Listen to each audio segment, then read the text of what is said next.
playing together. I thought Dre and Jeremy, they've been on a tear the last couple of games. Just consistent energy on both sides of the floor. Dre missed a couple threes early, and finally got one. You just see a bird of relief come off because he's playing the right way and he's being rewarded with minutes. But I think it's even rewarded with his spirit, just how hard he's competing.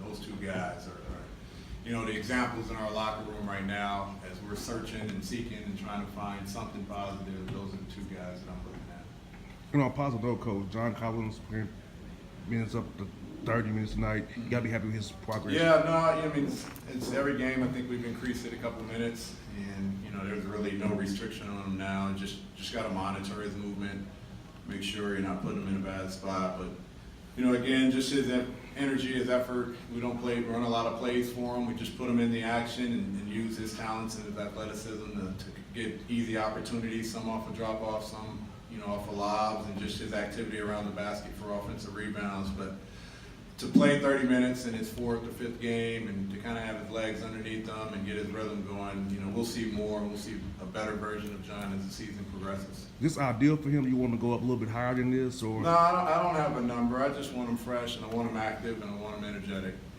The minute number, we're not at a point where we're trying to get a target number for anybody. Coach, at shoot-around, we talked about how players' minutes can get, depending on how they're playing, how they're looking.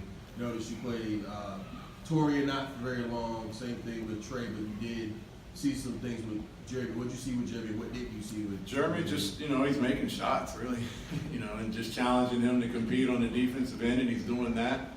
Torian battled foul trouble in the first quarter, which got him kind of out of the loop right from the jump. And that group just to start the third, start the first, we're down, we're in a hole. I got to throw something out there, and the rhythm of the fouls kept him out, and just not making some of the open shots that he had. Never really got in rhythm offensively, and I got two guys that are playing well, so you gotta reward the guys when they're playing well, and Jeremy and Dre are the two guys right now. Well, did you speak for a lengthy time to the team after this was over? Yeah, we just detailed the weekend. We play on Saturday, Sunday afternoon, and then tomorrow we've got a unique day. We're not practicing, but we got some stuff, in-house stuff that we're doing as a team. Amari's leading our group with a little poetry, and we've got a low-impact workout that we're doing. We have a breakfast club that we do every 3 weeks, and so it's Amari's turn. And just trying to get organized with that, and just trying to get organized with where we are as a team. Vince is our locker room leader, and I just wanted to speak to the group and give them a platform. But we're trying to figure it out. We're trying to educate some young guys on how to compete and how to stay together. It's a tough time. We've lost a bunch in a row, and obviously there's frustration that sets in, and just trying to figure out how to overcome that. Coach, you only have one player for the Celtics to score over 15 points. Were you pleased on the defensive end at all? I thought, late in the third, most of the fourth, and I thought there was a stretch in the second where we had a nice run. We brought it to, I think it was up to 27 at one point in the third quarter. We got it down to 14 or 16, and the same thing in the first half. It was kind of getting out of hand, and we had a group at the end of the second quarter put together a run. At the end of the third quarter, we had about 4 stops in a row and missed every layup, missed every shot to just gain that extra momentum. So I was pleased with a lot of guys. Justin came in and provided a defensive spark with some toughness, some energy, got some easy opportunities down at the other end. I thought Kevin competed defensively as well, and obviously Jeremy and Dre, but not 48 minutes. And we're still looking for 48 minutes of competitiveness. Is there any update on Ken?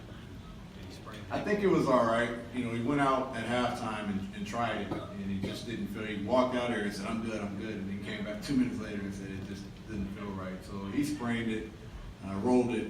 I don't think it's bad. He was in the locker room. I don't think it's bad. I just think he didn't feel comfortable going back out there at halftime with a little tweak. Coach, you spoke about the growing pains of this team. Is there anything that you're doing just to keep morale up for the team?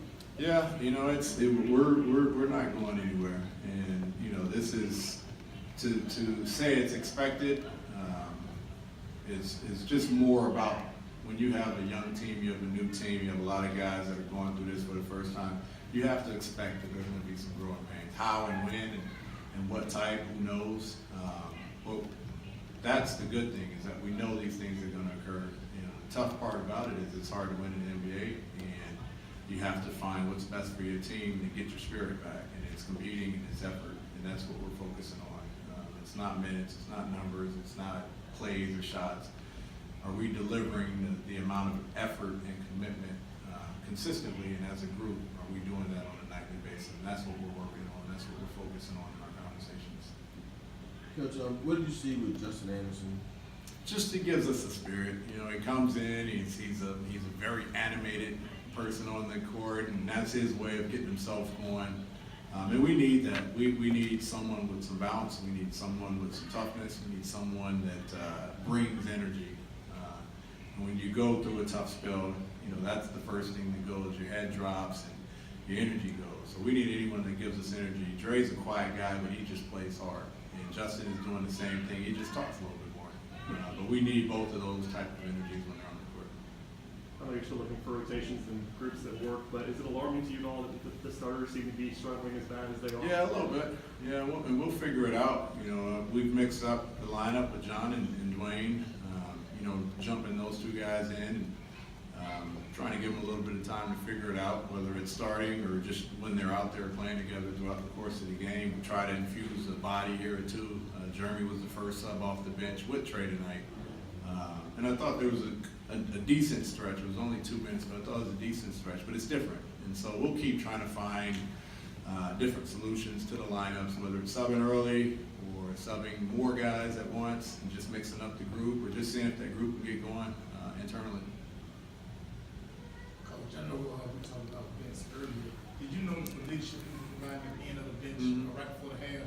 He was coaching defense right before the half. Did you notice that? Yeah, oh yeah. No, he's the great thing about Vince is he'll come over sometimes when he doesn't need to and just ask, you know, can I talk to the guys about it? He's got unlimited access to anything we want to do out there. He's the fourth bench coach for us, because he's all about the right things, and I know he's doing it even when I don't pay attention or see.